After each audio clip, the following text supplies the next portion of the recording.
My name is Anyeke Meomo. I'm the Chief Operating Officer at Miva Open University, a part of the ULesson Group. Today, we have a fireside chat on a timely topic. But before we go into that, I'd like you to know what Miva Open University is. We are Nigeria's first private operational online or open distance university. We have over 20,000 students enrolled, and we have programs across undergraduate and postgraduate. We host events like these: entrepreneurs in residence, master classes, fireside chats, because Miva Open University is at the center of the cultural zeitgeist and at the forefront of academic discourse. So thank you so much for joining us. We here are coming to you from our Miva Open University Center in Lagos, Nigeria. So if you're in Lagos, you can check us out in Yaba. For our online audience, thank you so much for joining us. And we're going to kick off the fireside chats now, right? So today's conversation is a really important one: reforms and the economic prospects in Nigeria. And anchoring this conversation are two powerhouses, Sim Shagaya and Ugochukwu Obichukwu, also known as Ugodre. So I'll just read the intros. I mean, I think that these two men, they don't really need to be introduced, but for the sake of the formality, and the few people who may not know who they are, I'm going to do some quick intros. And I won't do justice to your intros, but just please accept what I'm reading. All right. Okay. So Sim Shagaya is a celebrated Nigerian entrepreneur and investor, known for his visionary leadership in technology and education. He's the founder and group CEO of the ULesson Group and chancellor of Miva Open University. He previously led Google's Africa operations and built companies including eMotion, DealDay, Konga, one of West Africa's largest e-commerce platforms. He founded ULesson in 2019, now one of Africa's leading edtech companies, and launched Miva Open University in 2023. This is Nigeria's fastest growing university, which today serves more than 20,000 learners across Nigeria and beyond. Sim studied at George Washington University, Dartmouth College, Harvard Business School, and has been recognized by CNBC and Forbes for his impact and leadership across Africa. Thank you so much. Thank you. All right.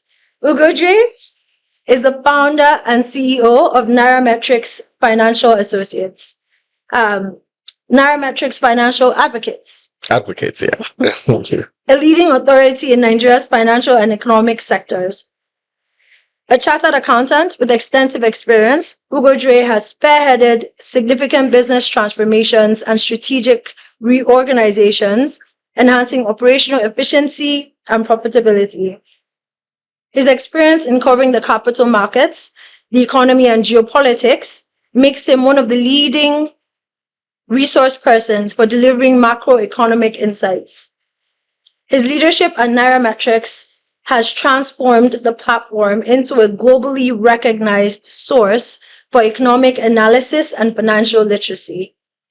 Ugodre is an eloquent speaker and host of popular financial radio shows on Lagos Talks 91.3 FM and Classic FM 97.3. Ugo also hosts several influential podcast shows covering the capital markets and investor education. His influential work in the financial sector has earned him several awards and recognitions. Thank you so much for joining us, Ugodre. Thank you for that. All right. Okay, so let's get into the conversation. Quick framing for everyone who's joining us, the few people here in person, the people online. Reforms are never easy, but we know that they're necessary, right?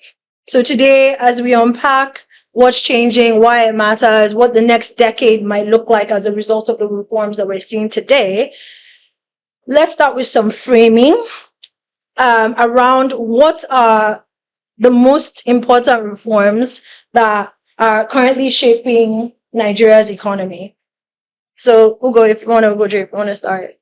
All right. Thanks so much for having me. And it's an absolute pleasure to be here at the Miva Open University. And of course, seeing everybody here. I hope that you can see the guys here as well. Absolute pleasure. And I hope to be your student one of these days too. And we're all learning, aren't we? All right, great. So, to your question, yeah. So, I mean, there are two, big prongs of reforms that we're undergoing in Nigeria at the moment, and you want to put them into two buckets. One is fiscal policy reforms, and the other is monetary policy reforms. And the one that we kind of like feel the impact the most is monetary policy reforms. I mean, we do feel fiscal policy. In fact, we do actually feel both of them. So let me give you a practical example of what each of those reforms really mean. So fiscal policy reforms is usually government initiated reforms. And so those are reforms that often have to do with government spending, how government generates revenue like taxes, and then, laws that impact businesses, or, whether they're trying to perhaps push one sector of the economy forward, or have us focus on one sector of the economy. So that is typically fiscal reforms. Then monetary policy reforms is usually spearheaded by the central bank, right? And so, that would have to do with interest rates, and how they want to combat inflation. And so as a practical example, one of the very first fiscal policy reforms of this current government, right, since I guess we're talking about now, is the fuel subsidy removal. Right. So that was like the very first, because for decades, the major fiscal policy, one of the major underlying fiscal policy of previous government has always been to subsidize, fuel, right? Because it's very populist, and, the masses tend to like it, right? But it does has its major disadvantages, which we've talked about severally over the years on, nationally as a country. And so the pressure has been to take that subsidy off. And what it meant was, because you're taking fuel subsidy off, then it means that frees up a lot of revenue for government, right? And then it also, on the other side, piles pressure on you and I, because now we're paying a lot more for fuel.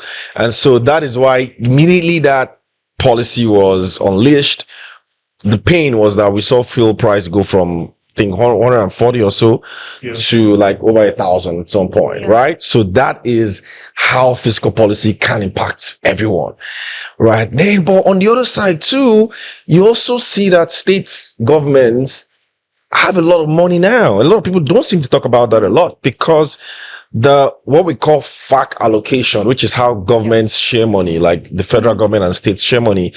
They used to share like 800 billion or so, 900 billion on average before 2023. But now these guys are sharing like 2 trillion. Right. So the states actually have a lot more cash now than before. So a lot of people don't seem to realize that, at the moment. So that is how fiscal policy can affect all of us. And of course, taxes and all that, which I guess we'll probably get to later. Right. Now, the monetary policy, the very first one was the exchange rate devaluation, right? I'm sure you felt that, right? You did.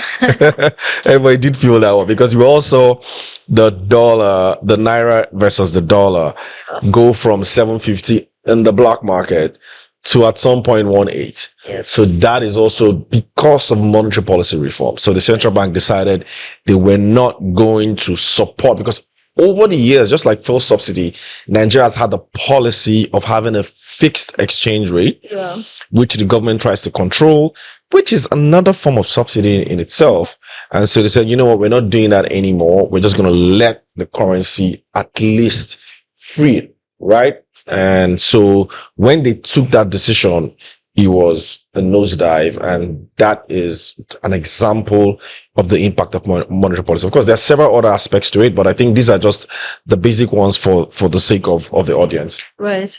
Thank you so much. So you talk about the the fuel subsidy removal, FX, the central bank deciding that floats the naira against the dollar, essentially, no longer subsidizing that. Tim, is there anything else you want to add in terms of framing? Yeah, no, I think Ugodre framed it really well. I mean, I kind of so I think it's very technically accurate to frame it in terms of sort of monetary and fiscal reforms.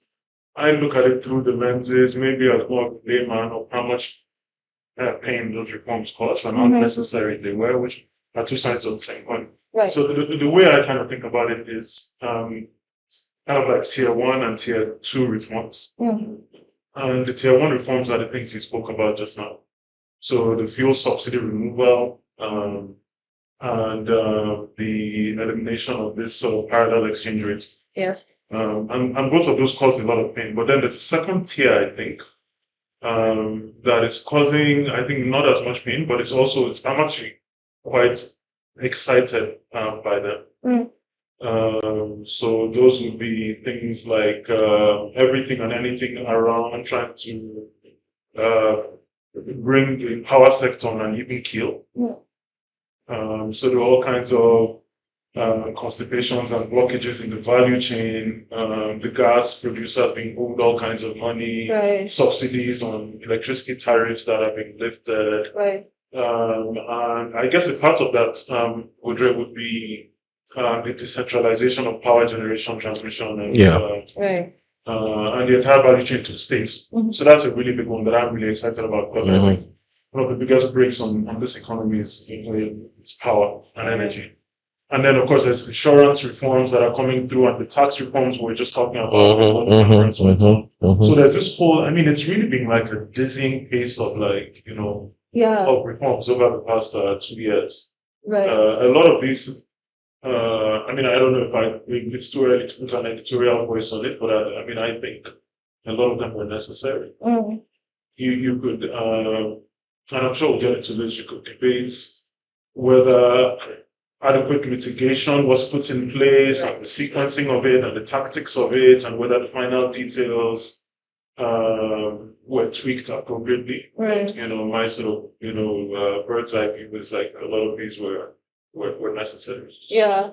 So following that line of thinking, can you share some more about how you considered the short-term real pain that the reforms have caused, perhaps by not having mitigations in place, against and sequencing, like you mentioned, putting that side by side with what you think is the long-term, or what you expect will be the long-term gain from these reforms. We're starting to see some of it now, but what do you envision is going to happen, and how do you place that side by side? I just want to make this conversation really exciting to have Ugodre here. I mean, by the way, I'm a big fan. Same here. Dito. Incredible analysis, really dispassionate stuff, very intelligent content. And I'm sure he'll bring a much more technical light on this, but I'm much more like a student of history. And so I paid a lot of attention to sort of the economic trajectory and development of countries like India and Brazil, and there are a few analogs here or there. But if you pay enough attention to sort of history, you see that there's really no way that Nigeria. So these reforms, I think, actually are insufficient, necessary, but insufficient. There's no way we could have realized our full potential as a country while subsidizing consumption of energy, at least that type of consumption, just because of the particular nuances of our government. I mean, I think the federal government and its the whole machinery realized that it just can't administer subsidies. This is very clear, and this applies to power and it applies to petrol. They're just really not very good at administering subsidies. So you kind of have to get rid of. And so, that was a big realization. But I think if you look at sort of what we went through, India went through very similar reforms, I think about 18 years ago. And that set in motion a lot of the growth that we've seen in that country. I see them as necessary. it was very painful. I think all of us in this room, to some degree, are privileged, so perhaps we didn't feel the pain as much as most. Yeah. But I think we all felt some. Painful. Yes, it was still painful. But it set the stage for a lot of opportunity for Nigeria. And actually, even people that I think are more well off felt it. You can tell, like traveling out of the country and consuming some of these foreign side, going on vacation and tourism has become much more expensive. Expensive, yeah. So Definitely. Nigerians are now rethinking a lot of those things. Yeah. So, felt those things. But I see them as necessary, and I just, when something is necessary, my approach to it is just get it done, yank the bandage off. Ugodre might disagree, actually. I'd be very interested to hear. I would rather just high pace of reforms, yank the bandage off, it's necessary, And let's get the economy going. But I also said that these are just a subset of, I think there's more that needs to be done. I hope we get a chance to talk about that. Yes. The whole gamut of things are not done yet. Okay. Right. Yes, we'll come back to what more needs to be done, because that would be really interesting to hear. But I think, Ugodre, if you can chime into the same question that Sim just responded to, but also like talk about how the reforms have been perceived internationally, in addition to locally, what we've experienced. I mean, very, very divergent perceptions. So depending on who you're talking to, I mean, by virtue of what we do, we tend to interact with a lot of people. And so we have seen different reactions from different people. So let's start with outside Nigeria. So most of the international community, whether it's, institutions like the IMF, World Bank, whether it's,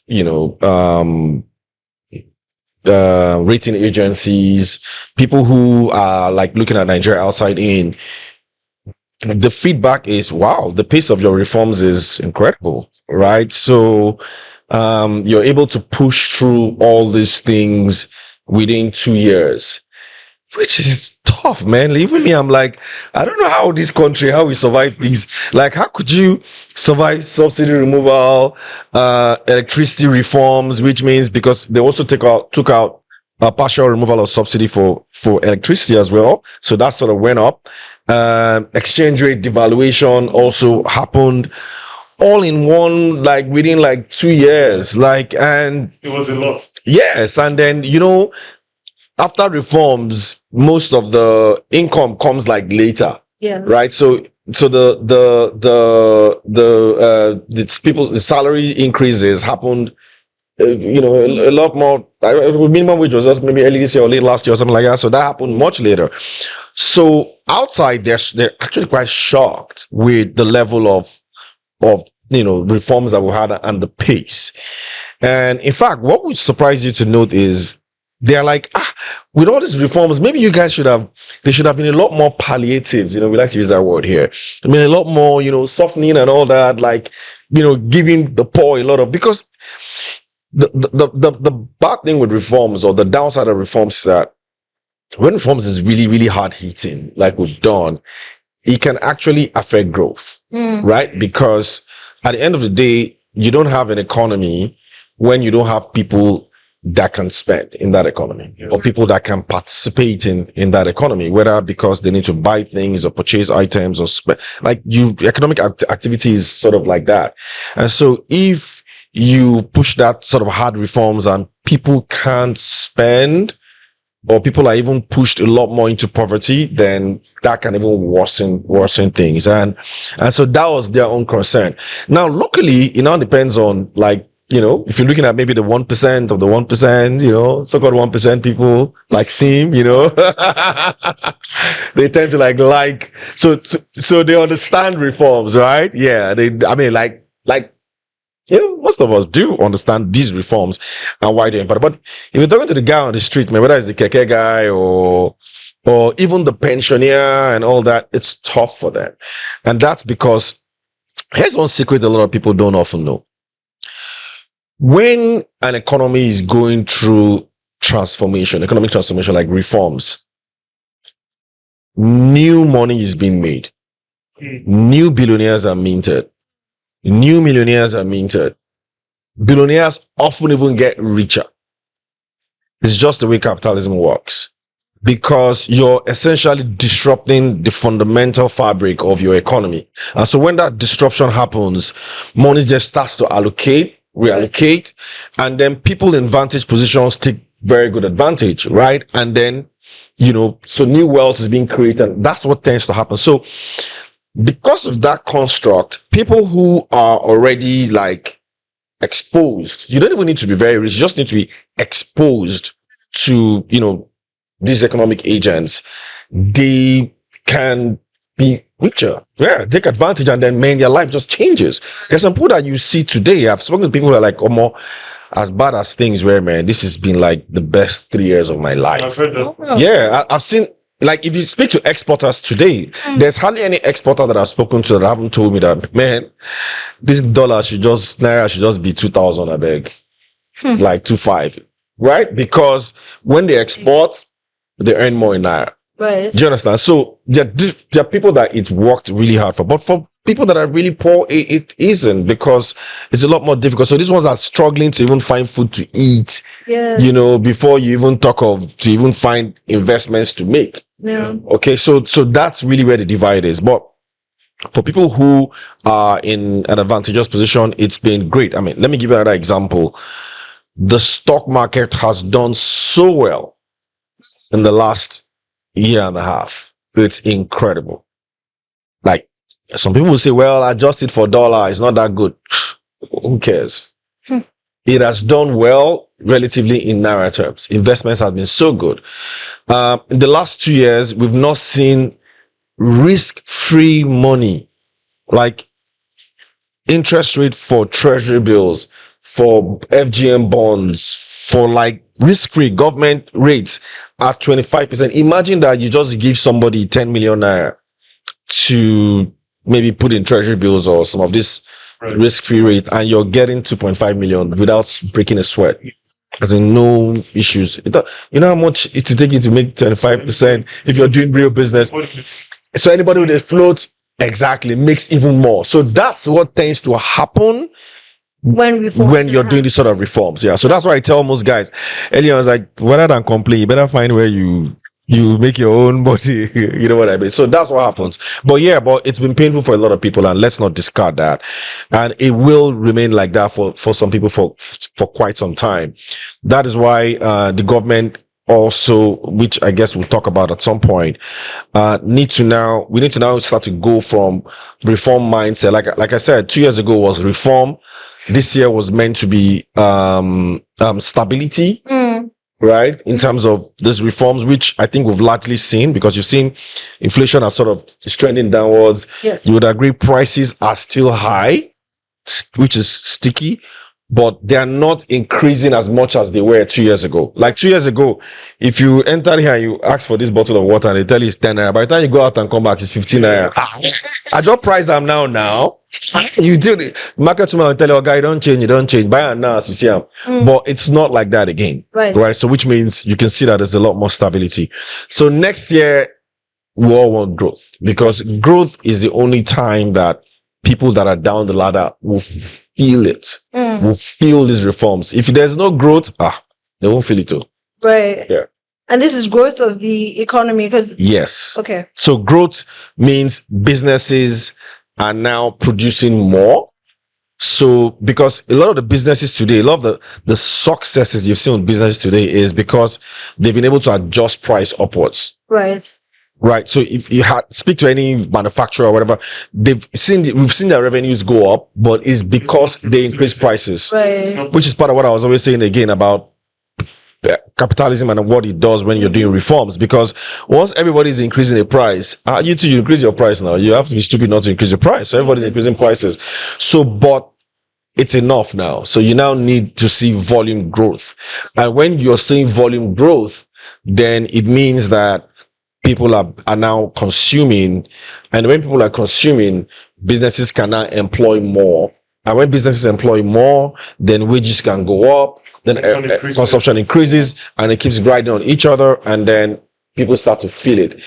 Which is why I often say the next big thing that needs to happen now is consumer credit.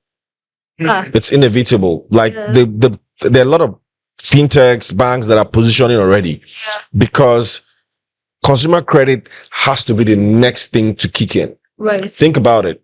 The young graduate, you just graduated from school, you just got a job, maybe somewhere in Lekki or VI as well, where most business or even Yaba. You need to, maybe you were living maybe you live in Yanopaja or something. You want to live close to the office. How are you going to pay rent? How are you going to be able to buy a car? Because rent prices are more than tripled or quadrupled, still going up. It's a lot more expensive to buy a car now because subsidy for, exchange rate has been taken off. Credit card now comes in. So that's why abroad, that economy is driven by credit. Mortgage, Exactly. credit. Because you can't expect a young graduate to just look for 3 million and pay for rent. No. No, yeah. Exactly. So it has to be like monthly and all that. And so that's credit, because that's what credit is, the lifeblood of an economy, right? Because it provides the liquidity that makes the economy work, make it thick. And so that's what needs to happen now. And if you also look at the fiscal reforms I talked about earlier, one of the major ones as well has been credit reforms. So people also have been sleeping on that. There's a lot of credit reforms going on. There's a credit guarantee company that has been set up. There's a credit corporation set up. They are strengthening all of them. They're recapitalizing all of them because they know that if you don't have an economy that is credit driven, you're going to create more problem down the line for a lot of people. Yeah. Big problem. So that has to happen. And open banking and all that, they are all gradually being set up so that credit can flow. Because if I can lend money to you without asking for a collateral, then it means there's something that I have on you that would deter you from not wanting to pay me back. And that is your identity. So identity now becomes an asset. Yeah. Right. And once identity is an asset, it is because they have your information, they have your NIN, they have your bank, everything is tied. And if you cannot repay your loans, then you don't exist in this sort of economy. So that's what's going to happen next. Yeah. That was a phenomenal response. So many things that you said in there were really informative and like really resonate. I know that when you mentioned credit at Miva, so you might be aware, we're speaking with the credit court that's been established to want the CEO to come have a conversation with the Miva students as well, because it's really, really, really important. Sim, so I want to kind of take some of what Ugodre has said. You're not a regular Nigerian in the sense of No, wait, take it as a positive. So take it. Claim positive, very positive. I want to get your take on what additional signals you would be looking out for that would indicate that the economy is starting to stabilize. Maybe in addition to some of what was already mentioned, but also what do you think? And I said the thing about you're not a regular Nigerian, because what do you think the regular Nigerian needs to know in this like financial and fiscal literacy that might be missing that could help a like typical Nigerian weather the storm of these reforms and take advantage of the growth that should come afterwards? Yeah, sure. Okay, so I feel like there's a whole raft of other issues that the ordinary Nigerian is dealing with right now that they're contending with. Some of them are not even necessarily economic. And so, security and things like that. But to the degree that it is economic, I mean, if you just look at the basket of what the Nigerian household is spending money on, I mean, food is still a major issue here. Yeah. Yeah. And so I think for the average person, all of these terms, deficits and inflation rates, stock prices and indices and things don't really mean much to. Like you're just trying to eat food. Yeah, no, exactly. I think what folks like that want to see is inflation what would be spectacular is sub 10% inflation. Those people. Yeah, we're already at 16.5 16.05. Yeah, 16.05. Yeah. 16.05. Down from like 33. Yeah, something. down Yeah. from 32, 33 a year ago or something like that. So it's dropped tremendously. People just want to be able to, and I think once you have that, if food prices can kind of stabilize, that's really tied to security also. Yeah. Then you start to see disposable income maybe start to grow on top of that. So what's the average person concerned with food? Mhm. I need a job that can pay a living wage. Because I still think that, and I'm not sure how the math will add up, maybe Ugodre will tell us, because I still don't think the minimum wage is Sufficient. Meaningful, yeah. Yeah. living expenses in Nigeria. But for me personally, I'm a businessman. And so what I do is I talk to a lot of sort of fellow business people, not just in Lagos, but across the country. And I'm asking questions, and a lot of it is anecdotal. I know it's not scientific, but are your trading volumes increasing? Mm. If you're a logistics company, are you carrying more? Right. And the answer I'm getting uniformly from pretty much everybody except in the agricultural sector is yes. Mm. Things are going better. My friends that are insurance brokers are writing more policies. Logistics companies are carrying more freight. Mm. This is across the board. But when it's pretty much uniform. But when I talk to folks that are farmers or that are kind of connected to agriculture, the sentiment is completely different. I see. And I think some of that has to do with security. And I think there was some flip flop on imports policies with respect to food imports Mm. that kind of dropped food prices and hurt local farmers. Yeah. That definitely came through a lot from a lot of the farmers I'm listening to. Right. Outside of that sector, though, the sense is that things are improving. Mm. And I think they only come to the fore maybe 2-3 quarters later. So if some of this sentiment, continues. So I listened to Ugodre and his colleagues and his crew on Nairametrics a lot. So I won't say they encourage me to, because they're very clear about the fact that you make your own financial decisions. So I followed them into the stock market very aggressively. And I bought a peak. So I'm paying for it now. But no, that's fine. I mean, I kind of think long term with respect to equity is not such a problem. But I think that a lot of these numbers that I'm seeing when I talk to logistics companies that are servicing bigger FMCG, I think they're going to work their way through the economy over the next sort of 2-3 quarters. So all in all, I'm pretty optimistic actually, and we're seeing it here.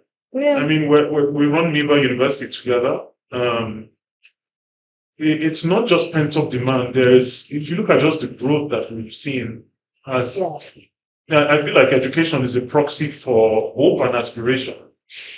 If there was no hope and aspiration, you just wouldn't. I mean, there's some mature sort of developed economies where schools are shutting down. Yeah. Here, there's pent up demand for education, and I think that says Yeah. so.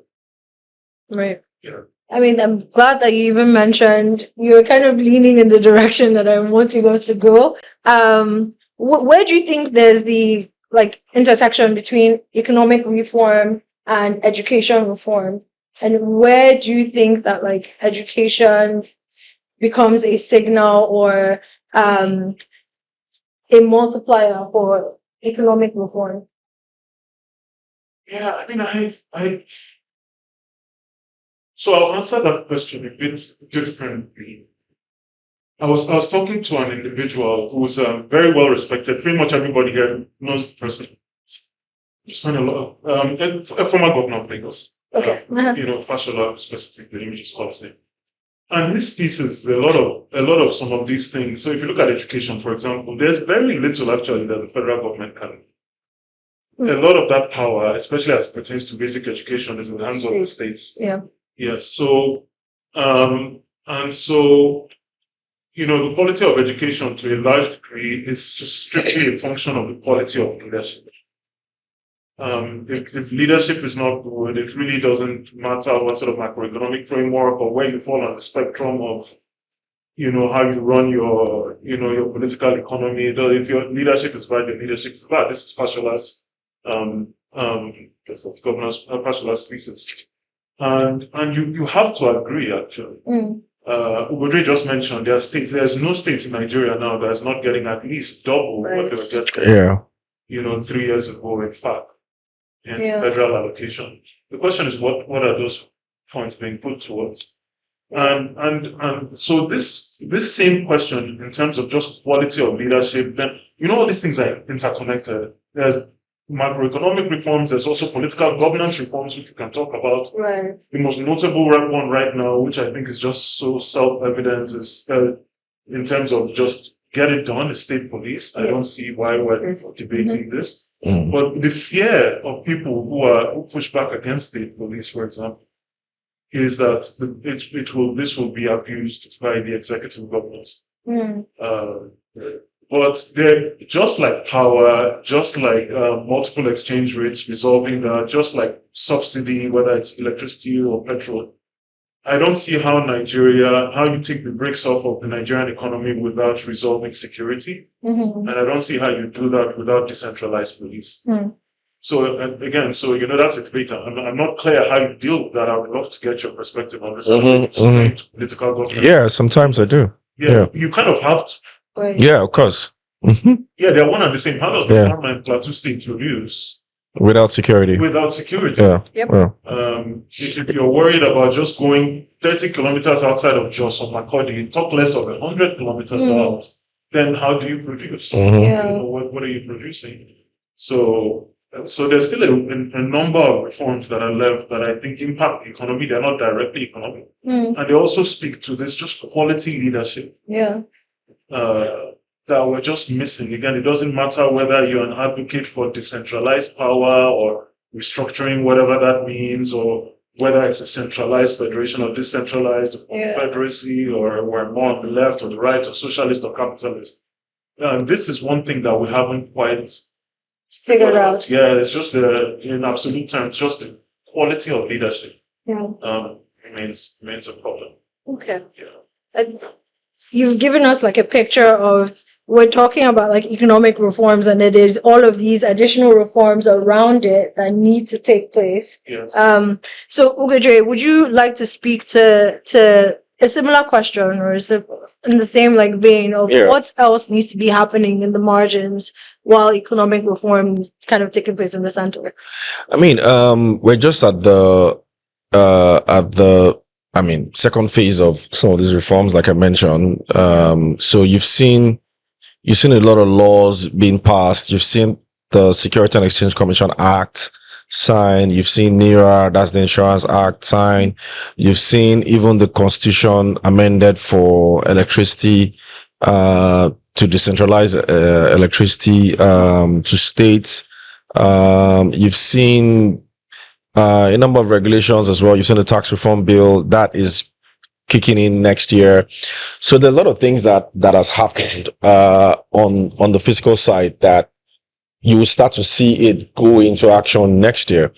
But before I even get into that, to Sim's point, if we do not handle security or insecurity, as some would like to call it, and geopolitics, I think that it could threaten the direction of our reforms. And you've already seen what has happened over the last few weeks with just rhetoric from the American president, and how that essentially is impacting, the country in general, whether it's economically or politically or even security wise. So geopolitics is also very important. And that is, how the Americans are, playing with or jostling with the Chinese and the Europeans for mineral resources in Africa and all that. That's got to be one thing that we've got to pay attention to as well. I think the government is also paying a lot of attention to that, because all of a sudden they now realize, hey, as much as you're doing a lot of your domestic reforms, you also have to pay attention to what's happening outside you. Yeah. And so insecurity is very important. I think that a lot of what I guess the current government may have wanted to do in terms of insecurity and reforms in that space, I don't think they have the political capital to do it yet.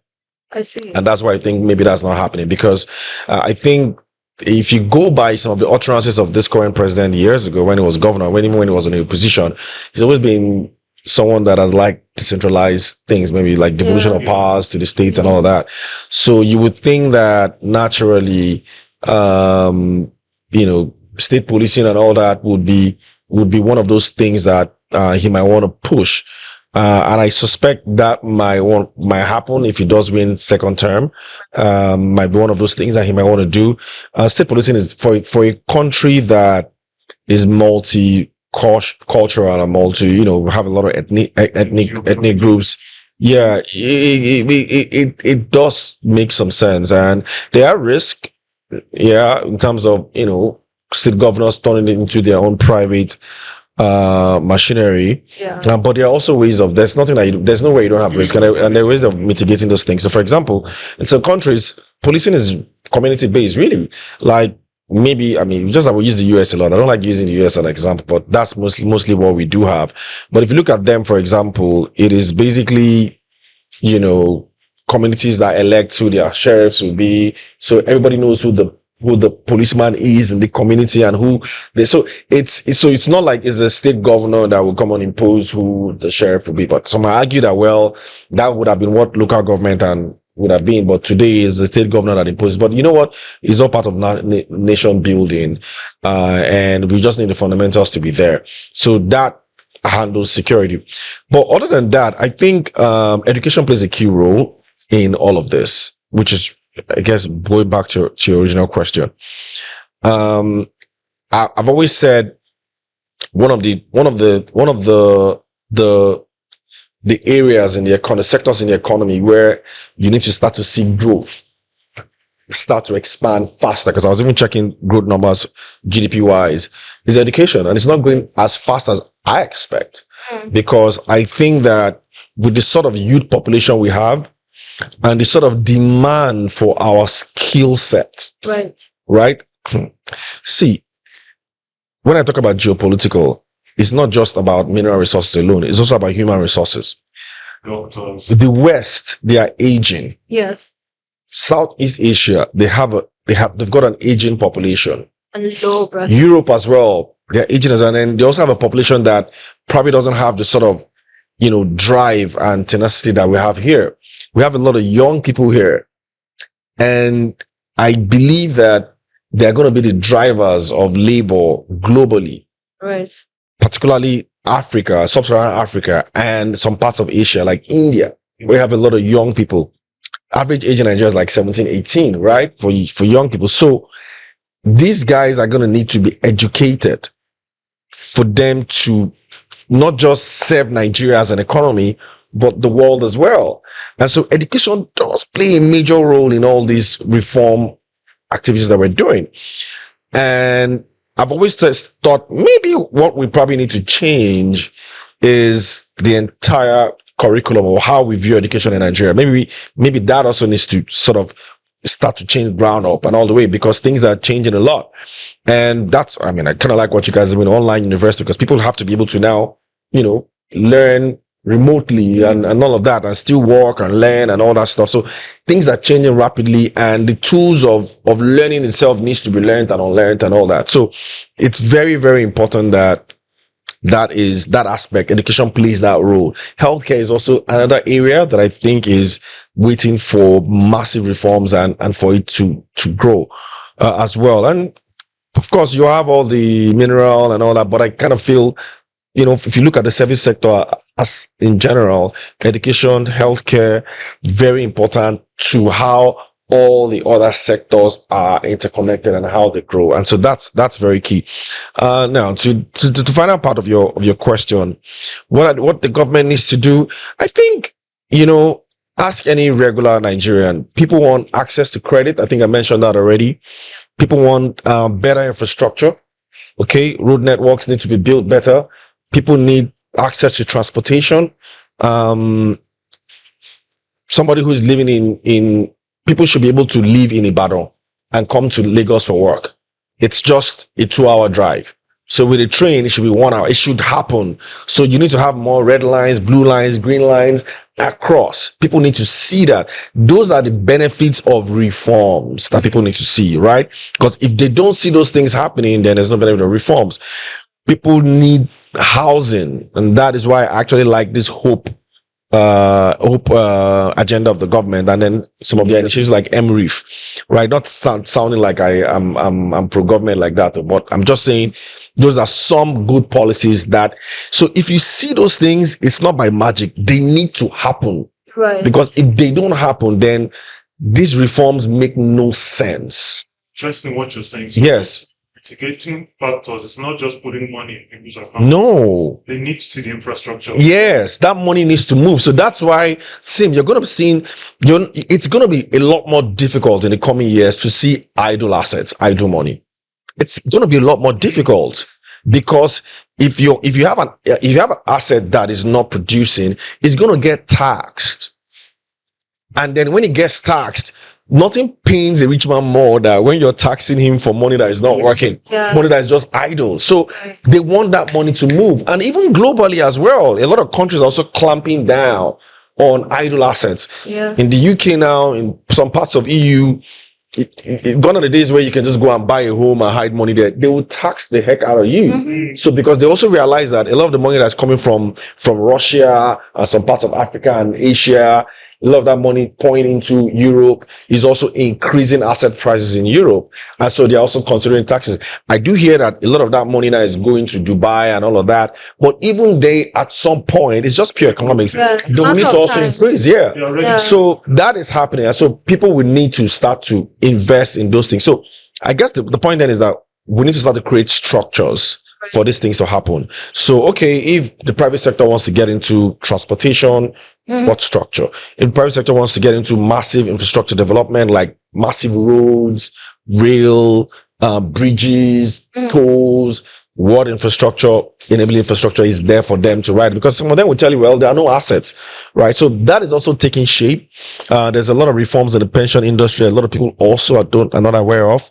Yeah, massive reforms there, because you do need to be able to pull funds from all over the country, right? Sure. Yeah, because when you pull funds, then that fund now starts to go into key areas of the economy that you want to develop. So I give you an example. One of the largest sovereign wealth funds or funds in Africa is in South Africa, the PIC. The PIC is the engine of South Africa's economic growth. So whether it's MTN or all this Standard Bank or their ports and all these if you go and check the shareholders, PIF is in there because they seeded all those companies. Likewise, Norway, likewise most other countries as well. And so that is what pension funds are going to be able to do. Today, most of our pension funds channel most of their money to government bonds. But that's not really what it's meant to be. You got to channel those money to solid private sector businesses that can drive it. But they also tell you that, well, they need scale. They need to see companies that are large enough. Yeah, AAA, that have transparency, right? And so it's a lot of work for everyone. Which is why, we also internally, we had to come up with an index recently at Diametrics. Yeah, we called it NMX 100. And the whole idea was, okay, because we're doing more research and we said, we don't even know companies in Nigeria that generate revenues of 100 billion. Because most of them they're not that transparent. So how do you know companies that are operating at that scale? And so we came up with that index, and so far, based on what is available online, data that we've seen, there are like 63 of them, which is just a drop in the bucket. There are probably a lot more, but we don't know, right? And nobody knows. So pension funds don't know. Mutual funds don't know. And these are the guys that have they are able to pool funds that they can invest in those kind of companies. So what happens today is that maybe I decide now, I want to buy, maybe they want to concession the Lekki Expressway or the Bagada Expressway, and I want to buy it. I'll just, go and form a consortium, put 2 or 3 of my friends. Nobody knows who we are. We just buy it. And then when we now buy it, we're not investing anything in there. It's just the entire package and all that. And then the thing just messes up. But if there were transparency, these companies are big, they are listed, we know who they are, we know their directors, we know that, then funds can pile behind those companies and then they can drive the infrastructure deficit that we have in Nigeria, which people put at maybe $20 billion, which is incredible. Have potential to accumulate the capital to to bridge the infrastructure deficit in Nigeria? Same, we have, if you look at the CBN data, money supply data Yeah. today is at 130 trillion naira.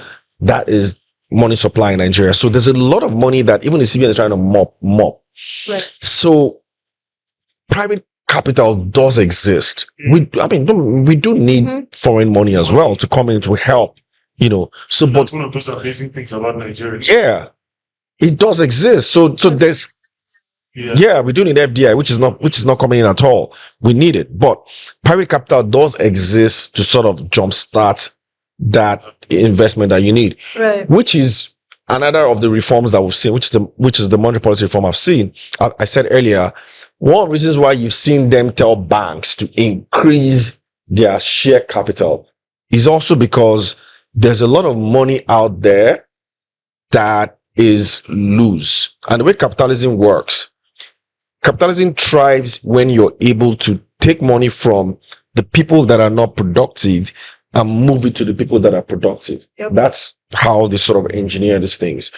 And so they had to get banks to take money out and then move it, take money from that money supply that has increased, right? So take that money and then give it to banks. And so that's why you've seen all of them essentially recapitalize. And shockingly as well, they've nearly all met their recapitalization. These guys have gone from from our latest data, banks have raised over 3 trillion already. Look at that. In under 2 years. In fact, most of them, it was meant to expire in March, but it's likely that they might not even extend it Wow. within 2 years. So in fact, the likes of Access and Zenith, they're done and dusted. GT is done and dusted. So these guys already, in terms of their share capital or just share capital, they're on like 500 billion. Wow. To put it into context, before then, there wasn't any bank. I don't think there was any that had a share capital of over 100 billion. This is a good question I want to ask Ugodre, if you don't mind. Please go ahead. Since we have the privilege of having you here, Yeah. I know this is a simplistic question, but Yeah. to what degree do you think, and we've had rebasing and all of that there is still a delta between what we believe our GDP is, the real size of this economy? What we believe our GDP is. Do you think 400 billion, wherever it is now, we're at about $380 billion is reflective of the Nigerian? Okay, so that's a good question.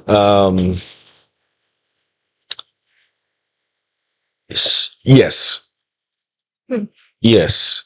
And I would also answer that. I also respond to that with the context of inflation, which is another thing that was rebased, right? Or maybe not rebased, but we did change the basket for determining inflation. So for GDP, rebasing has to happen every 5 years in an economy because economists believe that the way your economy is set up can change and tends to change every 5 years. In fact, because of technology, it probably changes faster than that now. Absolutely. And so the last time we did a rebasing was in 2014. And so think about it, between 2014 and 2025, the Nigerian economy has changed drastically. And let me give you an example. As at 2014, let's use MTN as an example. MTN's largest revenue driver was calls. Like calls. That was their largest revenue driver. Was making 70%, yes. And then we started seeing data double every year in terms of data revenue growth. Now, MTN's largest revenue driver is data. Of course. Yeah. When you were calculating GDP back then, things like that are not factored into your economy. In fact, do you know what the size of education is? Just $1 trillion. So some people are like, 1 trillion? It can't be. Can't be. But based on our GDP, our entire education sector is not even up to $1 billion. Come on. Mm. So, and this is just based on current rebasing. Just on our own. Yeah, exactly. That doesn't No, yeah. So this is just based on recent rebasing. Huh. And so it goes on and on. Because I remember my partner and I, we used to debate this a few years ago. Like, real estate can't be this small. At some point, real estate was like 4 trillion. It can't be. Right. It can't be, right? So rebasing does make sense. And then, of course, remember that they did also adjust the exchange rate as well, or devalue the naira. So that also has its own impact as well. So yes, to that extent, the economy, that rebasing had to happen, and it didn't even make as much difference as I even anticipated. Right? I thought that when they did that rebasing, we probably might be hitting $500 billion in terms of the size of our economy, but we did not. So I guess they were quite conservative with how they did, because I think they're also a little bit worried with perception and the credibility of that whole process, and so they did not. But I think it's likely going to be done more often now. AI is not even part of our rebasing question, and even fintech, I don't even think they've even figured how to properly value. And that's what I talk about transparency as well. Because if you don't see the revenues of tech companies, you don't see their volume numbers, because GDP is basically about volume. Yeah. GDP is volume.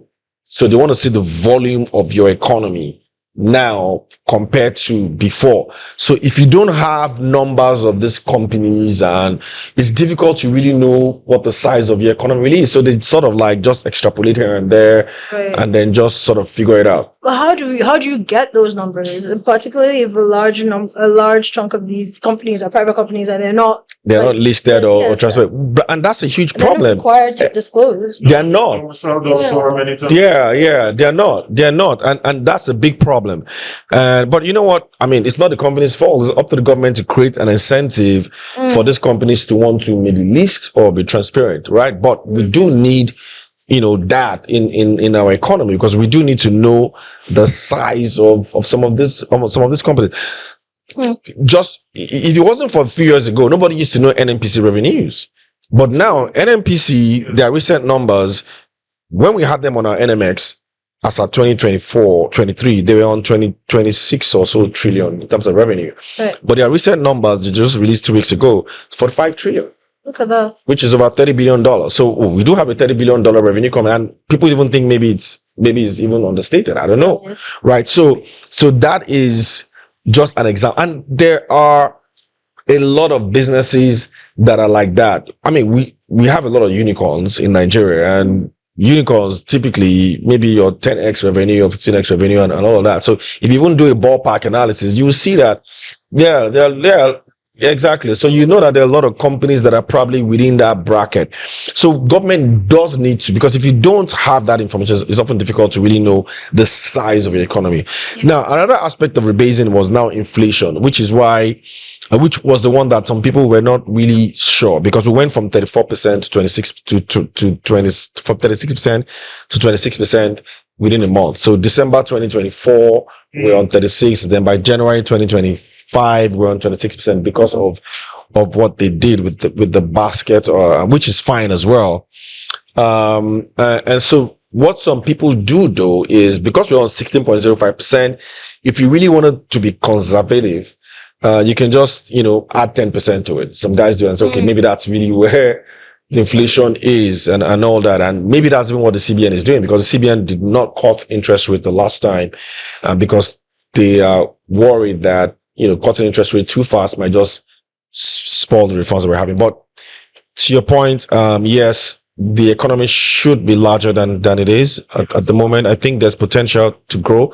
Now, whether we hit that 1 trillion is a different thing, because that also depends on the exchange rate stability as well. Because if you use the exchange rate at 2014, at the height of when you were in Kunga, I'm sure that we're probably $1 trillion now. Just do the math, right? Exactly. So that also has an impact. So that's why when I hear that $1 trillion economy, I'm like, oh, what exchange rate, guy? Just tell us. Are you going to use to determine whether we're there or not? So, but I guess it's a catchphrase for government officials now, and so it suits them. Yeah, and why does it matter? Why does the size of the GDP and this $1 trillion economy? Why does it matter? Why did you ask that? Well, no, it has huge implications. A lot.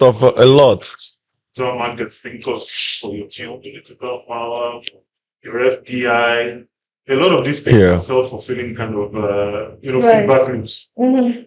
Yes, no, it has huge implications. Investor confidence, all of that. Yeah. Exactly. Just want the audience to understand. Okay. Our time is tracking pretty well, I would say. I suspect we have some questions from the audience that we'll take a little later. But just a few more questions. As we just talked about this rebasing of the Mhm. GDP and like the sectors and even the components within sectors that have changed, right, between 2014 when this was last done and now. What do you think then in the next 5 years will be the sectors that will power the growth of the Nigerian economy? Like what is going to lead the pack? What will be number two? Like what do you think that component of the pie is going to look like? So let me answer. So this will sharpen my thinking. If I was going to invest in corporate bonds or equities, Mhm. what would I be investing in? Part of this is because I'm an older man now. GC has gray hair, so I think power. Okay. I think energy. Mm. Really bullish on energy. I think actually also because of the PIB. And it's just after effects, I think our oil industry is going to do really well. Okay. I would say infrastructure. I think we're going to start to see much more sort of large scale project finance Okay. where Anya can put together a credible consortium and Mm. you look to build a new airport or a new port in Warri or Railway. the case maybe that would be big. And then of course tech. Yeah. Yeah, I mean that's just a global kind of story that's unfolding, and Nigeria is no exception. Another tech is healthcare and education and all of these things. But if I had to pick one segment, I would say energy. I would say power. Yeah, just to chime in on that, Anika.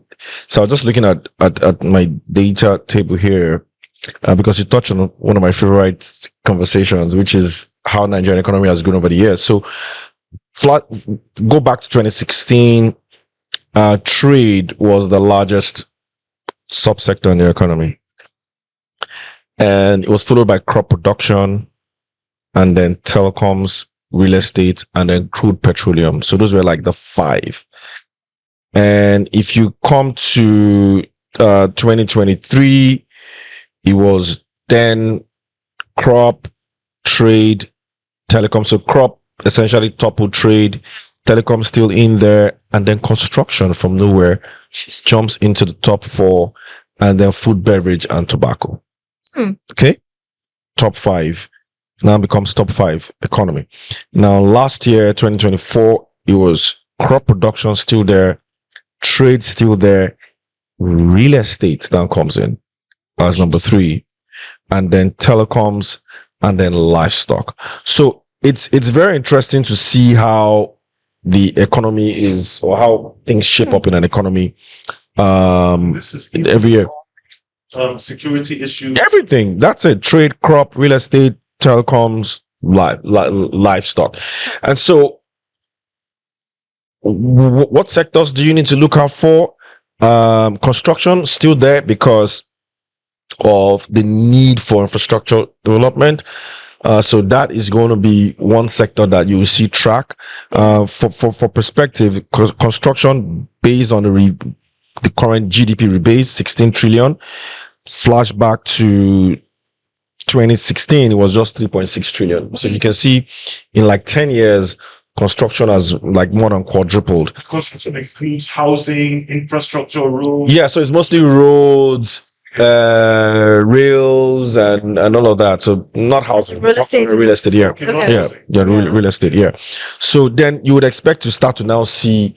I expect to see healthcare. Jump at least into the top 10. Currently not in the top 10. I expect to see education as well creeping. Education has had a bit of a challenge. Education is 20 at the moment. I think it was, if I checked the last, it was in the top maybe 16 or 15 or so, but it's fallen to 20. But you need to see education needs to creep in. Healthcare as well needs to be there. Power, shockingly, has been bottom for a bit. Yes, I'm not even sure power is in the top 20 at the moment. Yeah. It came in a few years ago, but it's dropped out. And that then tells you why our economy is not creating the amount of jobs that you think it should create.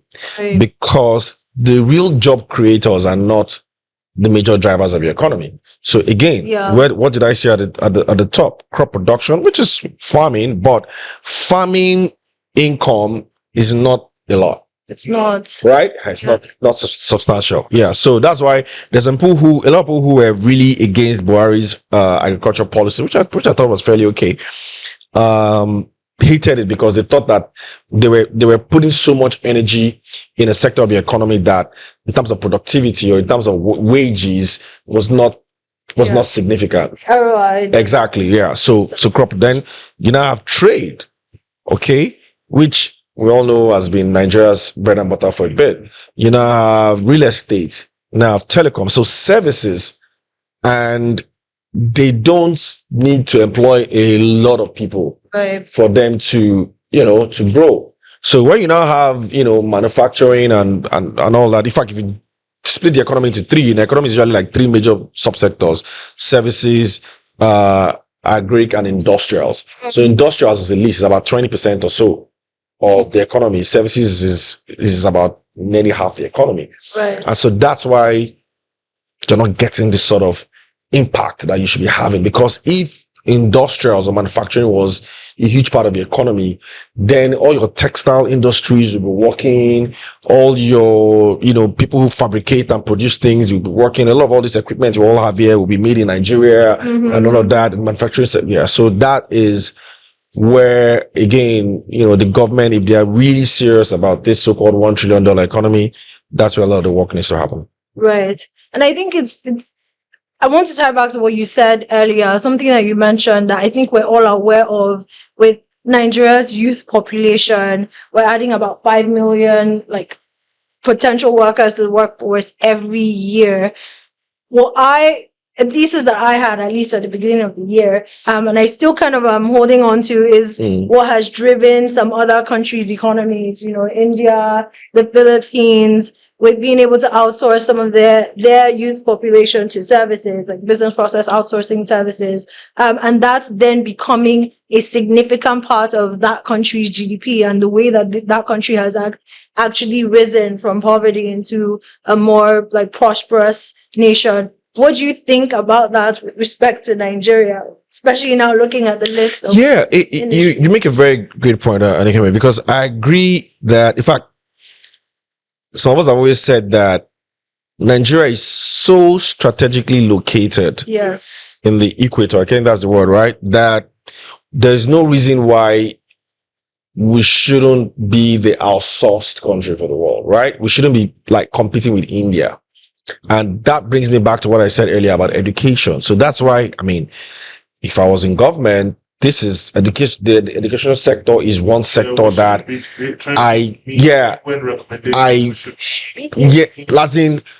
you put a lot of energy behind it, because it is such a primary driver of capital for your economy and it's huge that you can't even and it's easy capital. What I mean by easy capital is, imagine if you had a huge part of our youth population very skilled, because that's what is important, because the reason why we can't compete with India is that we're not as skilled as they are. Yeah. So we're very skilled. Then you can be in Nigeria, and Nigeria can be sweet sometimes, especially if you're making money. Yeah. True. There's one argument I had with some guys earlier. I said, in Nigerian that earns $10,000. Oh, is a king in the States. Hold on, hang on. In Nigeria that earns $10,000 but lives in Nigeria, lives way more better than its equivalent in the US. In fact, you actually even live better than somebody who's earning 10 times your pay, right? Yeah, because of cheap labor and all those things.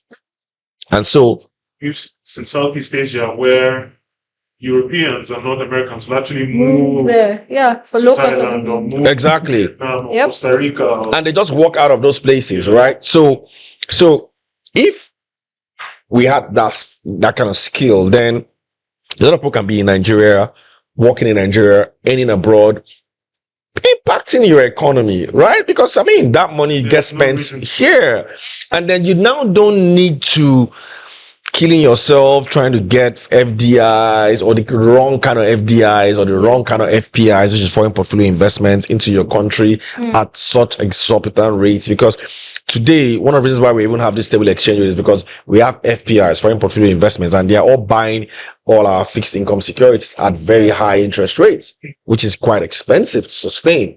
So, but if you had a lot of our skilled labor here serving the entire global market, because we are well positioned, think about it, our time zone is great, Yes. right? So we're just sometimes we're in the same time zone with the UK, Accents or the are same time very zone, neutral, definitely more neutral than South Asia. exactly. Correct. So when they are sleeping when they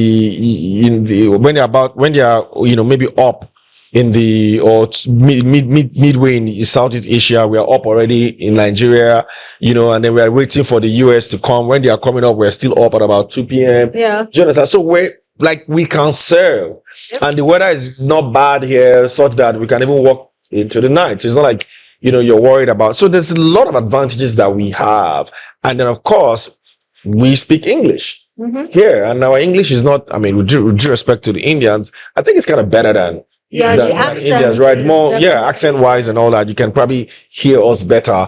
So there's no reason why we shouldn't be. Rather, it now appears that we're even losing some of that advantage to the likes of Rwanda, Kenya, which are like way smaller economy compared to us. So that's my response to your question. Right.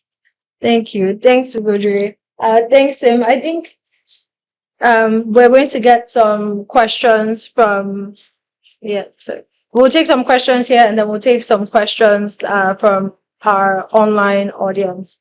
So cool. You have a question. Okay.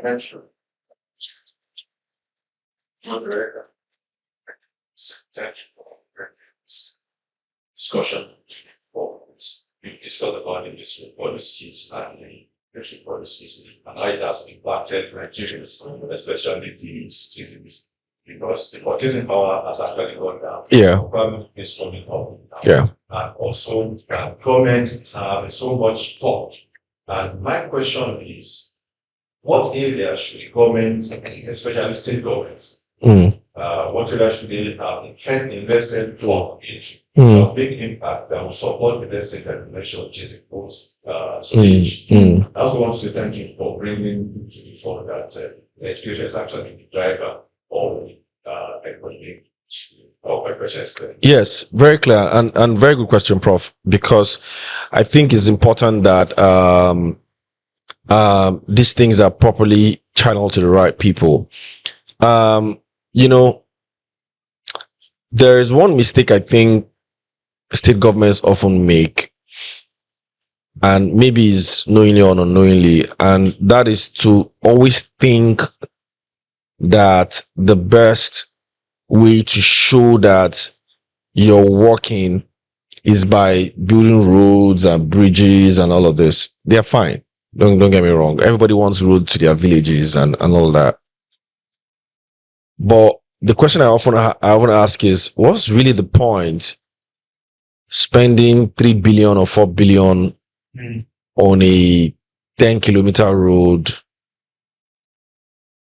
and then the left and right of those, the road sometimes, let's even say it's even a 2-kilometer road within a city, and then the real estate around it is just patched roofs or dilapidated buildings and all that. So what that just tells you is that, there's a lot of money that has gone into building those roads, but people are not really empowered. You've made transportation easier, but that's just one aspect of factors of production. So whilst that is important, because I'm not saying they should not do that, while that is important, I think state governments need to start to ask themselves why they exist. So why does my state exist? When you start to ask yourself questions like that, you then start to elicit answers that positions your state as a different state. So if I was in Lagos State, why does Lagos State exist? Oh, well, it's the economic capital of Lagos and blah, blah, blah. Okay. So what then that means is, well, since it's the economic capital of Nigeria, then provide the infrastructure for businesses to continue to thrive, right? Especially banks and financial services and all that. Okay, but maybe you're in Abia State, for example, right? Why does my state exist? Well, if you go back in history, we are very good with production, with, made in Nigerian stuff and all that. Okay, I want to make my state an industrial state, the industrial hub of the South or the Southeast or of Nigeria in general. And so what do you then do to achieve that? Create an enabling environment. So tell manufacturing companies that you're going to give them incentives. You're going to create roads to their plants. You're going to create roads to their logistics services. You're going to create cargo airports and things that basically just make companies want to locate within your region. Or why does Ogun State exist? Okay, you know what? I want to be educational hub, right? So long as you want to have state-of-the-art schools in this place, then I'm going to construct my state. I'm going to basically arrange my state in a way to suit that economy. Because what then that happens is that, okay, once everybody knows that, also, so long as you want to set up a school, this is the area to go to, then they now know that the economy survives on schools, and so economy survives on hostels. So people now come in and build a lot of hostels and build a lot of services for schools and universities and all that. And that's the lifeblood of your economy. Do you understand? So why does your state exist? Oh, farming. Fine. Then create the entire factors of production that will drive farming. So every state they've got to ask themselves and be realistic about it. Because I see some states and say, oh, want to be a technological hub. What does that mean? What does technological hub mean? Like, is that really what your states need now? You just set up tech this, tech that. Yeah. No, maybe that's not where you should be. Think of something else that your states can do. You can even say, you know what, I want to be the EV state of Nigeria. And all I want to do is that as long as you want to do anything, battery, solar, it's here. So I think that has to be the natural direction for a lot of states, even when they are spending money on infrastructure. So that infrastructure has to be within that mindset. We're spending infrastructure to enable education in Ogun State because that's really our focus, or want to enable textiles or whatever. But state can say, you know what, like Akwa Ibom, for example, today, everybody, whenever Super Eagles play, is always in Uyo. Oh, okay, you know what? We want to make Akwa Ibom the state. When it comes to sports, so long as it comes to hosting events and all that, this is where you want to be. Whether it's golf tournaments, whether it's car racing, and then every single thing that they are building, infrastructure and roads and all that, is all aligned towards that direction. So I kind of feel that's where you really should go. Some will say, well, it's possible because they try to do it I remember in Cross River with Tinapa and all that, and another governor comes in and just scatters everything, continuity and all. That is a different debate. But again, it all depends on what the state, because the state government should be able to do your own internal meetings with your citizens and ask yourself this question. Do your own polls, do your own voting. What should we really be as a state? And then I kind of think if you have the buy-in of the people, right? The buy-in of the people, it's going to be difficult for another government to come and want to spoil it. Yeah. Right. So if you do all this, you have, everybody come in, referendums and all that, and you have serious discussions. What do we want our state to be? Yeah. And then you have that discussion and everybody buys into it. It becomes like, it can even become a law. They can actually sign it as an act. You know what? This is where we want. And then that's, to me, that was my response to your question. That is fantastic. Yeah, I mean, I don't think that there's much, you can ask for. Right. Absolutely right. It's definitely not a lack of resources. Mm-hmm. There's a lot of money now. I think what Ugodre, if I can just sort of, from my point of view, understand what you want to do understand the economy you want to build, and then just figure out those stakeholders and find how to increase their revenues or reduce their expenses, Right. and just make it easy for them to operate. If you look at Plateau, so I did this survey across Plateau South recently, just for my own curiosity. And it's a very simple question that we asked, like, what are your problems? Mm. We didn't try to put them in buckets or classify them. And in every single ward across about 6 local governments, 2 items came up. It was either number 1 or number 2. It was either bad political leadership or an absence of electricity. And so, if you take a state like that, you've got 200 wards. I don't understand why 200 kilowatts of solar power are not going into every ward. Because if you do the numbers, we can afford it. Yeah. And the impact will be, you can't say, you can't overuse this word in this context. It will be revolutionary. But this is just not happening. So we're kind of stuck with the flyovers and the roads. A lot of this is kind of overhang and just momentum. Yeah. So a lot of it is just lack of creativity. I mean, if we say, I can, charity, because I talk more about my state. If we're a tourist state, I've talked to hotel owners in Jos, for example, which is a great place where more people in Nigeria should be vacationing. More Lagosians should be going to Jos for vacation instead of thinking about going abroad. Correct. But I don't believe anybody has called the hotel owners to just to talk strategy. Yeah. Rather, all they do is just want to milk them. Yeah. You speak of owners today, you say, look, man, every state government comes up with one tax or the other just to essentially extort the hotel owners. And they're like, what did we do? Exactly. Right? So then that's the point. How do you like Plateau State now saying, we've got a whole lot of history around this state. Let's make this a tourist attraction deliberately. That's all we want to do here. That's what we want to be known for. Yes. We don't want to know, but you say tourism. Yeah. So what then that automatically means is if you're coming to set up a car manufacturing plant, something as crazy as that, for example, then you're doing that to service the tourism industry. Yeah. So okay, the people you're trying to service, so because you're doing a manufacturing plant there, you're probably trying to service car rental companies and all of that, because that's the lifeblood of that economy. Yeah. Tourism.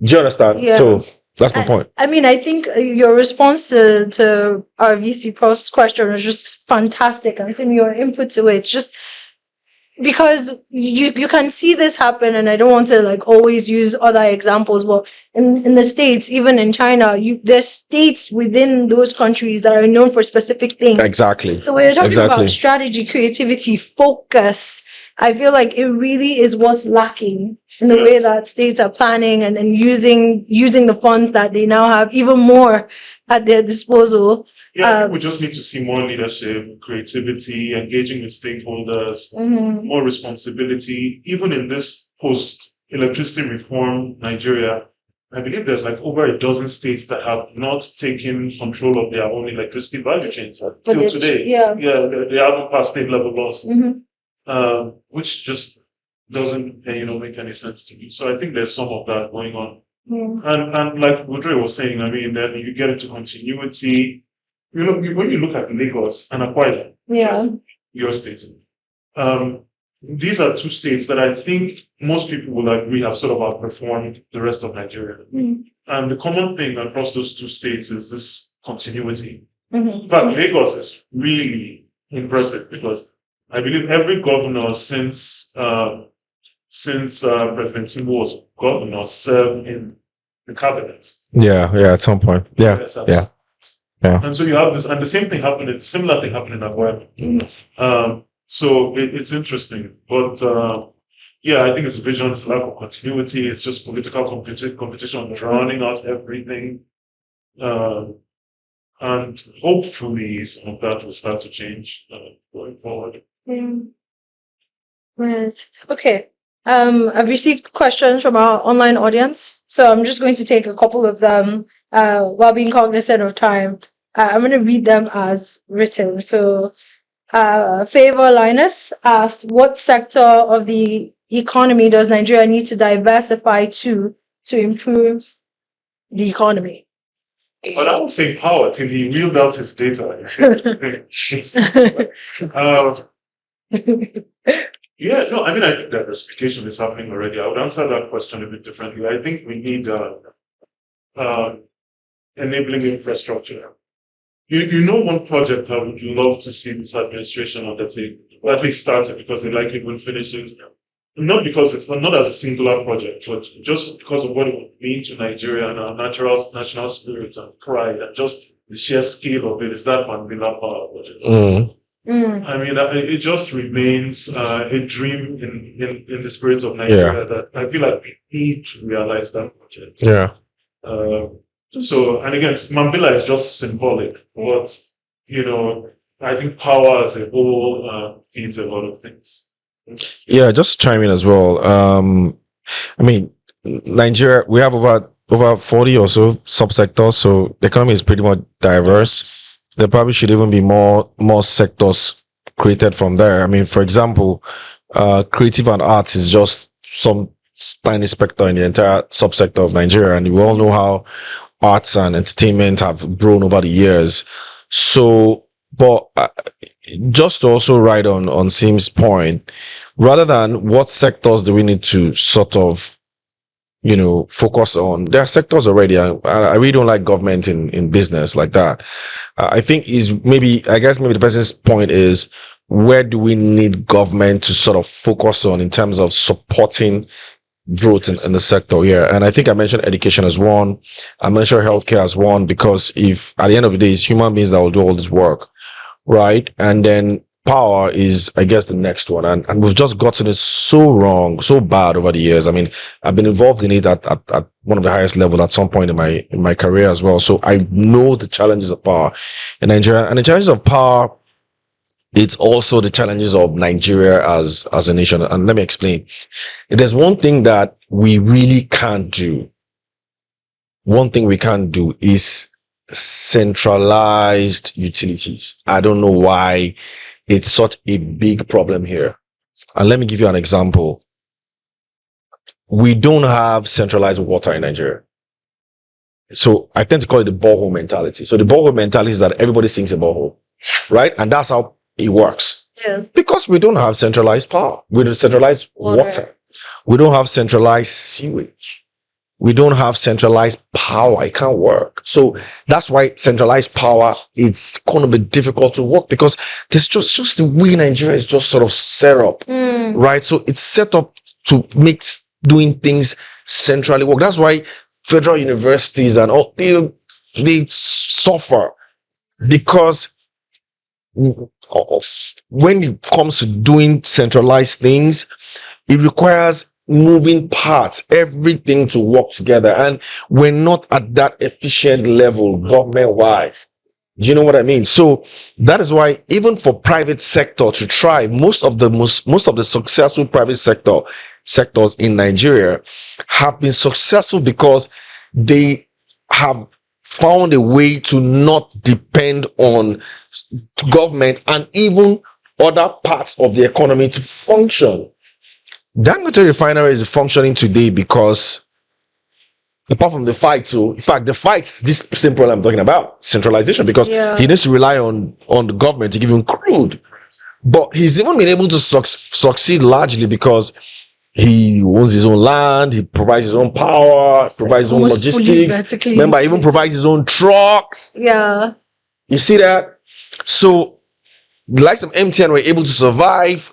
In fact, one of MTN's biggest moats and why they were able to jump past the other telcos was because early on, they started out building towers across the country. They invested heavily in that early on. So they owned their own distribution channel. So that's been the problem with Nigeria. So having a centralized system is so, same, I agree with Mambila Power Project is big. You can have a million megawatts of power anywhere or whatever. It's not going to work because that power plant needs to be distributed. It's not going to distribute itself. So you can generate all the power you want. You're going to be able to transmit that power.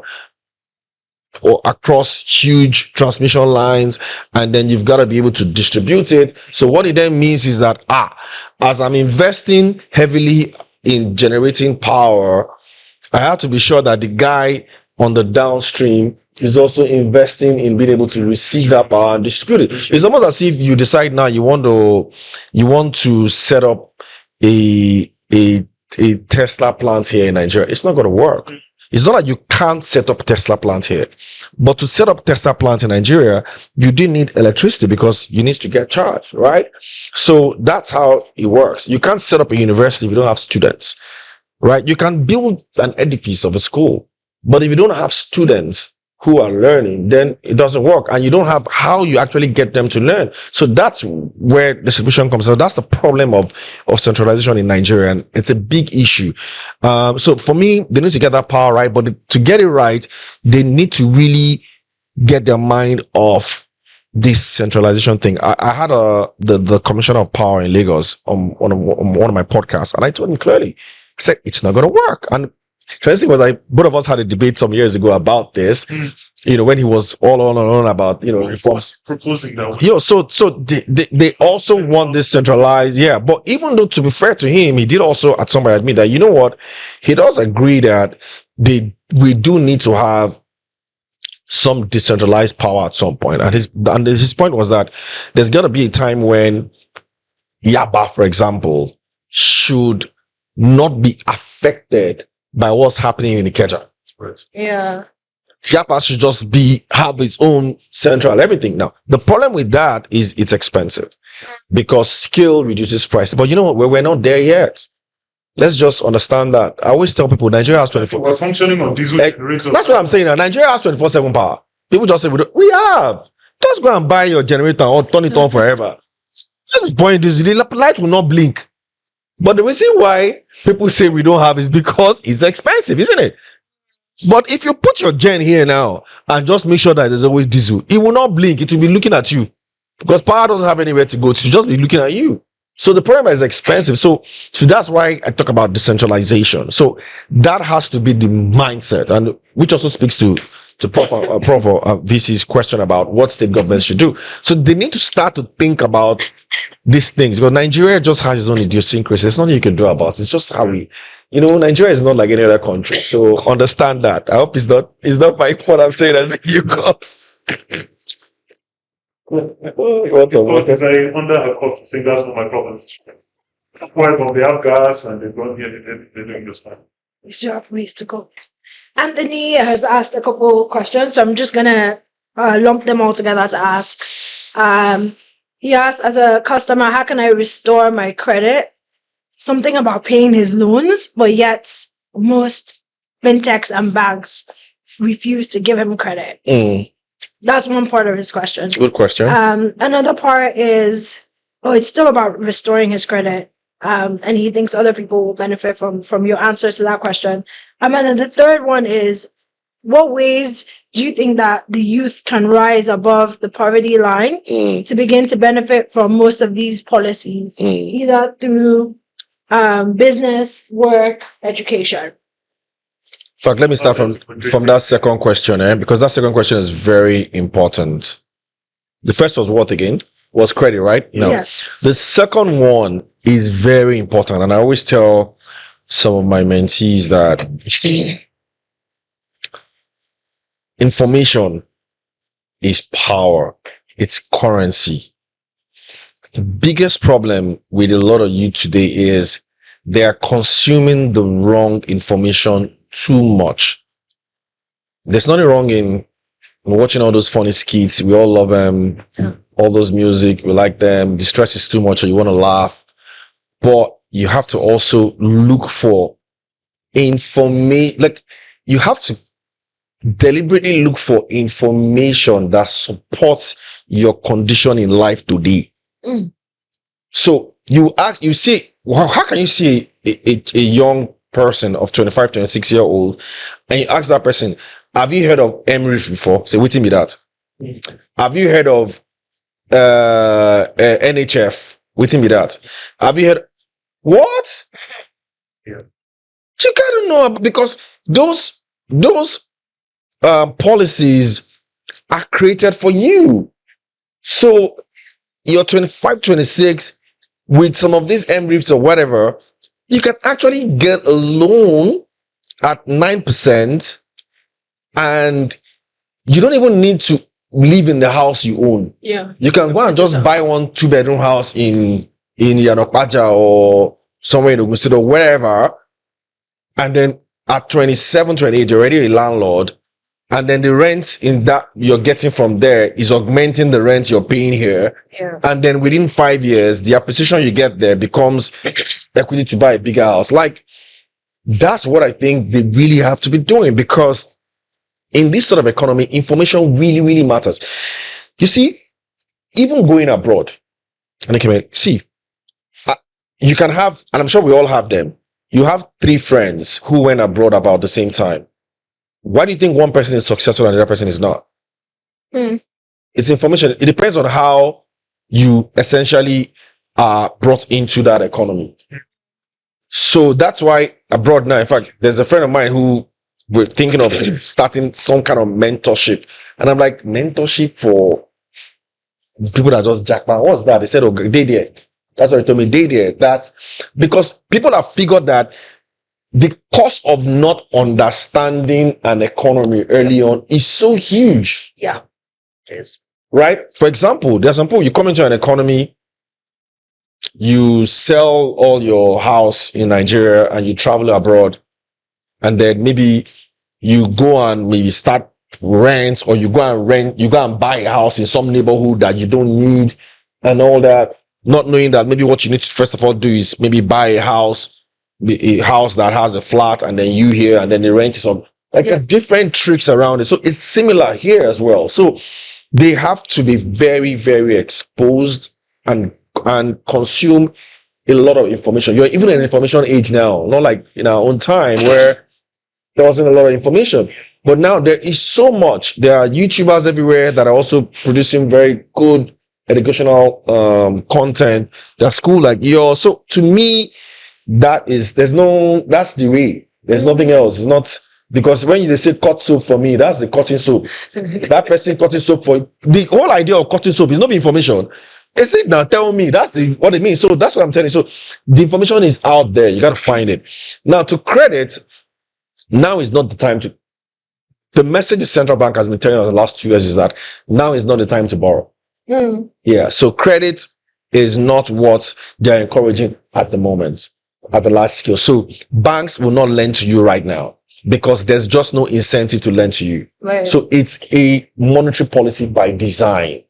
Which one of the reforms I told you. So that is why lending or borrowing at the moment is difficult, and it will keep being difficult until next year. We think it's going to ease next year.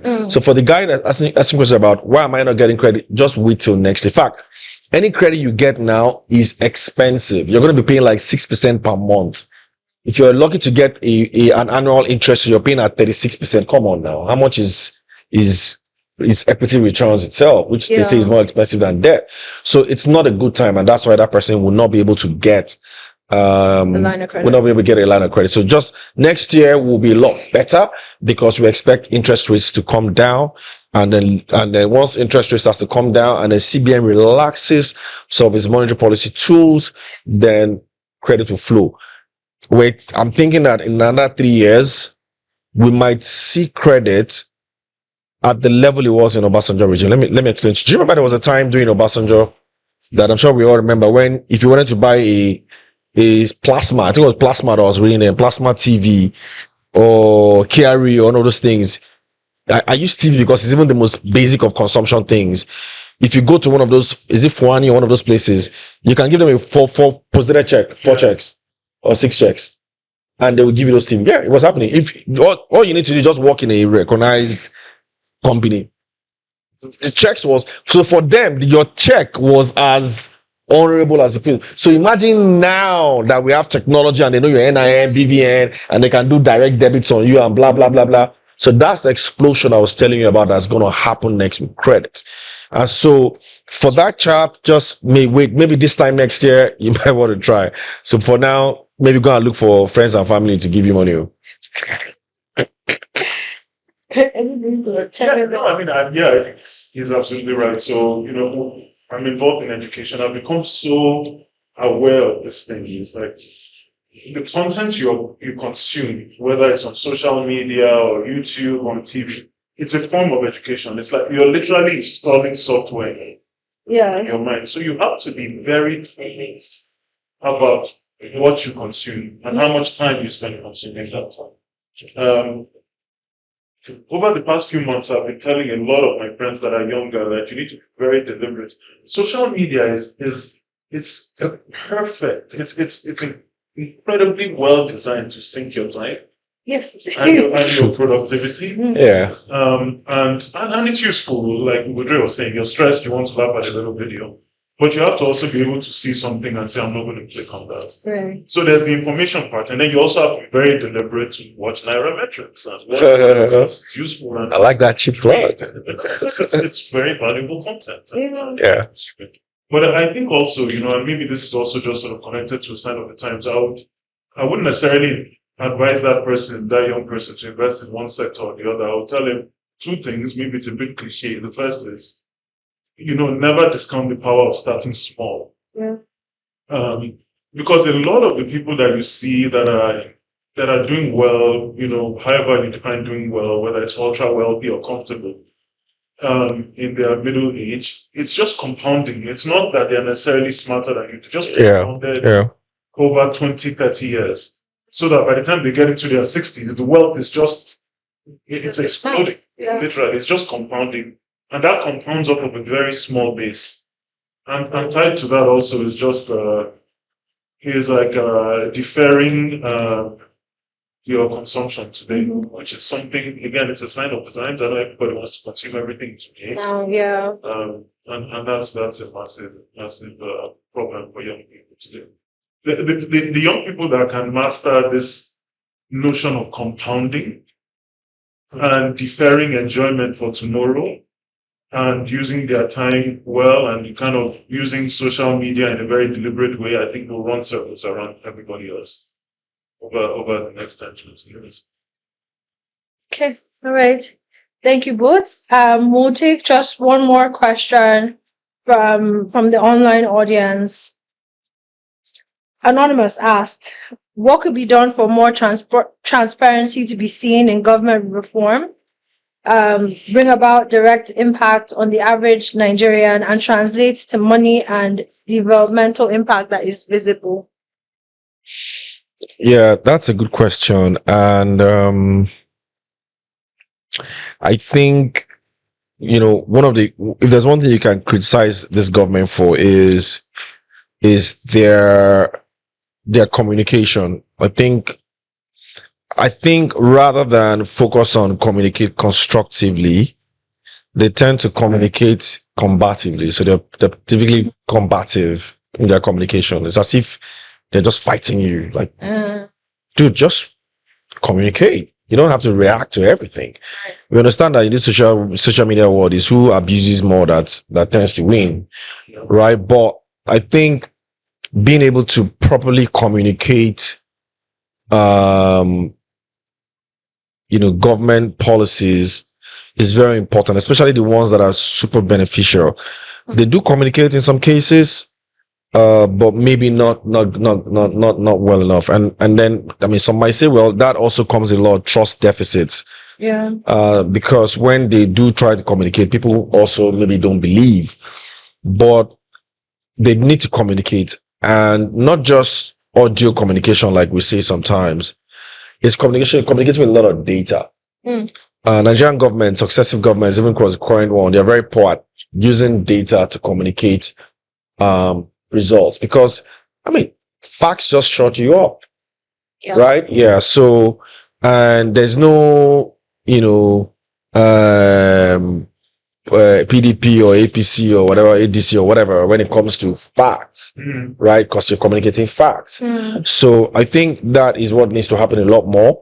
There are some government agencies that are doing that. I think NEL Fund, which is also another agency that a lot of students should pay attention to. Yeah. So there's some that tend to communicate, things like number of, states where people are are applying for these funds so that you can know that your state is lagging behind and all. So those sort of information is very important. And I guess, that speaks to that question. So yeah, they need to be better at communicating, because that way, then we can know where the opportunities are and how to latch on them, so that it's not just communication in some narrow view. And I don't know why, for some reason, the government also thinks that all Nigerians are on X. I don't know why. And then the community. Yeah, they just, once they just post thing on X, they just believe that everybody has seen it, right? Like, really? There are probably more Nigerians on WhatsApp than Facebook than on X, right? Yeah. So it's all that, communication and how they do it, and having constant town hall meetings, physical communication, town hall meetings and all that stuff, very important, so that you're also getting feedback at all levels of governance. I think that's what needs to happen for people to start to feel this impact. Hmm. That's you're right. I mean, maybe it's not so much transparency, but it's just expecting more from our leaders. I think that's very important. And then asking some questions. If the intention of the political elite was to kind of have electorate not think and not ask questions, and instead worship people and praise them for having meetings and taking pictures, then it's worked out. It's a perfect system. And that's why, we blame our leaders many times for a lot of what's wrong with our society, and I think rightly so. But I think a lot of the blame also falls on us when I see, young people or the electorate praising, worshiping people for just basically doing their job. Right. Right. Yeah. Or not asking what the source of, somebody has been in public service their entire life and yet yet owns, properties and high value, cars and vehicles, and nobody's asking this, just how, and instead we are actually, and if you're praising that person, make no mistake, you are collaborating with that person. Yeah. So, that is our own collective responsibility. That is it's almost like a spiritual shift, if I can put it like that. Like, we need to stop that behavior. Yeah. I'm not sure how, because it's gone on since time immemorial. Yeah. In this part of the world, but it needs to go away. So, agreed. So, just to close us out, because we're at time, and this has been such an engaging conversation. Yeah. I'd love for Sam, Ugodre, for you guys, if right now this is December 2025, right? Imagine we're having this conversation again in December 2028. Mm-hmm. So a cycle of election. Not too far, but far enough that we should have seen some things happen. Yeah. What is the key takeaway that you would want to give then, not now? Like at the end of that conversation. Does that make sense? Yeah, I think so. But I want him to go first. He's more pragmatic than the key takeaway to see by 2028. Mm-hmm. I think by 2028, we would have had, either the current president in his second term, or we'll have a new leader in place. I think, for me, the key takeaway will be two-pronged. So for regular Nigerians, it's basically how's the reform going? If you look at where you are today, 2025, versus where you are in 2028, have you seen much progress in your life, or have you regressed? Now, as much as you ask that question, you also need to say to yourself, how many of this was my fault? Yeah. And how many of this was not my fault, right? Because it's very possible that everybody's moving forward, and then you're just stagnant because you've not processed information well, like I mentioned earlier.